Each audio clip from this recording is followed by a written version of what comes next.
Again, teaching kids, I would not go as much as like your shoulders turn. Not you're talking about your wrist in a case, and it's on a front swing. So you put it. You're saying on the front swing, with as long as your body go up, you need to keep tension between the rings and towards your toes.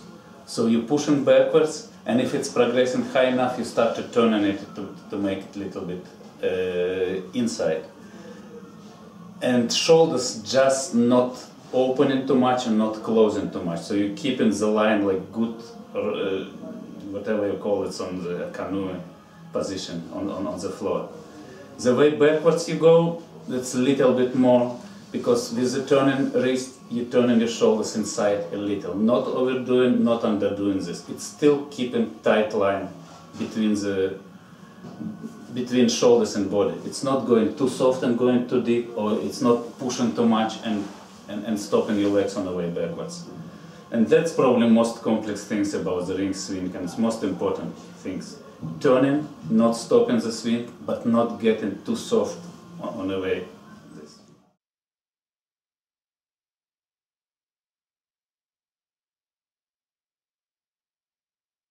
With the inlocate swing or the backward swing, it's critical for the young gymnasts, because the young gymnasts will be learning inlocates, but in the longer term giants. So it's a slightly different swing. As Vlad said, they need to get a little bit of turnout with the rings. They do need to start to turn the shoulders with some slight rotation so they can turn to the vertical. As the gymnast gets bigger and stronger and more proficient with their swing, that turn becomes less, and as Vlad said, the whole body turns over in this skill. So fundamentally for the little guys, that shoulder position is really critical, that they're able to turn over to the vertical.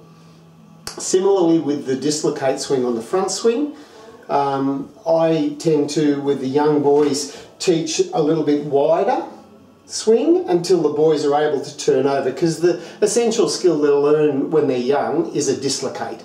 So they turn the rings a little bit out to the side and they'll turn it back to stop their body falling through the rings. And that's the point where they push into the dislocate. So teaching young kids, the common thread will go through, but as they become more proficient, there are slight variations in the technique used.